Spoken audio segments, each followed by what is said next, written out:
선생님, 걔는 나를 싫어하겠죠? 좋아하지 않겠죠? 상대방은 어떤 스타일의 남자를 좋아한다고 했는데요, 어떤 스타일의 여자를 좋아한다고 했는데요 라는 상대방의 어떤 프레임에 갇혀서 빠져나오지 못하고 있다면 여러분의 현재의 상황, 즉 짝사랑이나 이별 후에 재회를 성공하기 위한 것은 영원히 이룰 수가 없는 목표가 되는 거죠. 여러분이 진정으로 재회를 원하거나 짝사랑에 성공하기를 원한다면 남녀의 심리 및 특성들을 알고 확실히 이해하는 것은 엄청나게 중요한 파트입니다. 이것들을 이해한다면 여러분들은 앞으로 이성들이 하는 특이한 행동들 혹은 이해가 가지 않는 행동들을 보더라도 좀 쿨하게 대처하거나 이해할 수 있게 되기 때문에 인간들은 보통 어떤 행동을 하더라 이런 걸 이해하고 가시면 좋을 것 같습니다. 첫 번째로, 남자와 여자는 첫 만남에서 상대방의 80%를 파악한다. 이것을 갖다가 이제 심리학에서는 카테고리화 행동이라고 합니다. 사회인지 심리학에서 범주화라고 이야기를 하기도 하고요. 이게 쉽게 예를 들어서 설명을 해드리면, 인간은 매 순간마다 신속한 판단을 해야 하며 그렇기 때문에 모든 것을 범주화 시켜서 카테고리화 시켜서 놓는 경향이 있습니다. 예를 들어서 여러분이 길거리를 지나고 있는데 어떤 멀끔한 차림의 정장을 입은 남자가 여러분에게 다가와서 도를 하십니까? 라고 이야기를 하면서 여러분의 황금과도 같은 시간을 뺏어서 여러분을 곤란하게 만들었다면, 다음번에 여러분들이 길거리를 지나가다가 비슷한 사람이 여러분에게 말을 걸면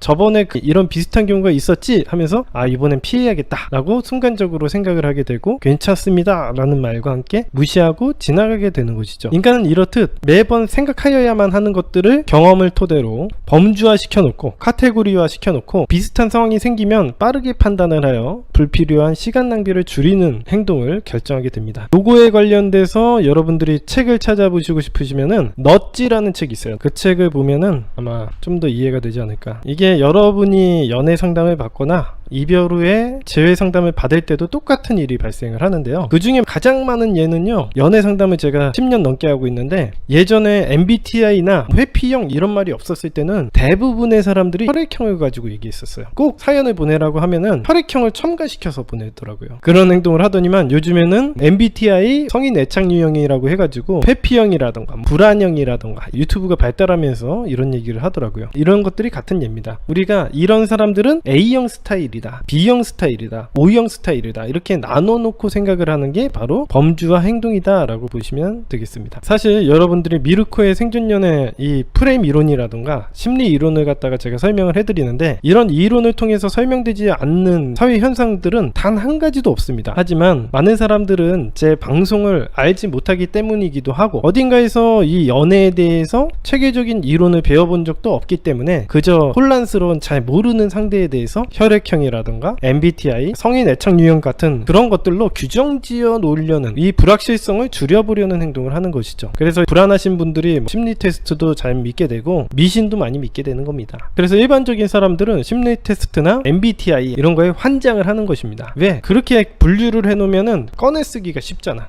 얘는 이런 스타일이야, 이렇게 해서 꺼내 쓰기가 쉽고 자기 마음도 편하기 때문에 그렇죠. 연애라는 것에 대한 체계적인 이론이 없다 보니까 연애를 시작하게 되면 불확실성이 커지게 되고, 그런 불확실성을 낮추기 위해서 이런 범주화 작업, 카테고리화 작업을 하게 됩니다. 로버트 하인리라는 사람이 이런 말을 했어요. 인간은 합리적인 동물이 아니라 합리화하는 동물이라고. 실제로 심리적인 현상을 객관적으로 봤을 때는 사람의 마음이라는 것은 충분히 움직일 수 있는 것이고, 지금 이 방송을 보고 있는 여러분만 하더라도 오늘 수십 번 누군가를 좋아할까 말까 혹은 포기할까 말까를 고민하고 마음이 흔들리고 있는데도 불구하고 현실을 부정하고 사람의 마음은 절대 움직이지 않는다라고 생각해버리려고 하는 행동 태도도 부정적인 범주화의 늪에 빠져있다라고 볼 수 있는 거죠. 만약에 여러분들이 지금 이런 현상을 겪고 있다면 자신이 어떤 관념화나 부정적인 범주화 현상의 늪에 빠져서 허우적거리고 있다라고 생각을 하시면 됩니다. 여러분들이 이런 생각에 빠져 있을 때가 아니라 여러분들의 행동 태도를 바꾸고 프레임을 어떻게 변화시킬지에 대해서 생각을 하셔서 상대방의 마음을 변하게 만들 수 있다라는 것을 빨리 깨우치셔야 되는 거죠. 그래서 많은 사람들이 이제 작업을 하다가 선생님,